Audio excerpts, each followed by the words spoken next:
Hello everyone, চলে এলাম আজকে একটি নতুন মেকআপ ভিডিও নিয়ে। ভিডিওতে দেখা যাবে কত সহজভাবে সহজ উপায়ে আমরা মেকআপ করতে পারি। তাহলে দেখতে থাকুন পুরো ভিডিওটি স্কিপ না করে। প্রথমে আইব্রোটি কমপ্লিট করে নিলাম, তারপর আইলিডে কনসিলার দিয়ে ভালো করে ব্লেন্ড করে নিলাম। ভালোভাবে ব্লেন্ড করার পর আইশ্যাডো প্যালেট নিয়ে ভালোভাবে চোখের উপরে শ্যাডো নিয়ে ব্লেন্ড করলাম। ভালোভাবে ব্লেন্ড করতে হবে যাতে কোনো ক্রিজ লাইন না থাকে। আই লুকটা কমপ্লিট হওয়ার পর চলে এলাম বেস মেকআপ নিয়ে।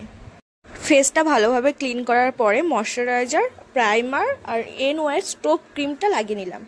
তারপরে গরম প্রচুর, বুঝতেই পাচ্ছেন মেকআপটা লং লাস্টিংয়ের তো ব্যাপার আছে, এর জন্য লাইফ লাইন দিয়ে তার উপরে ফাউন্ডেশন দিলাম।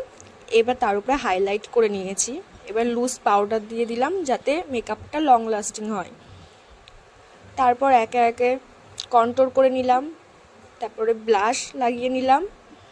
এবার কাজল। আই লুকটা কমপ্লিট হয়ে গেল। এবার পুরো ফাইনাল লুক কমপ্লিট। দেখুন কেমন হয়েছে, কমেন্টে জানাবেন। ভিডিওটি ভালো লাগলে চ্যানেলটিকে সাবস্ক্রাইব করে আমাদের পাশে থাকবেন। দেখা হচ্ছে নেক্সট ভিডিওতে।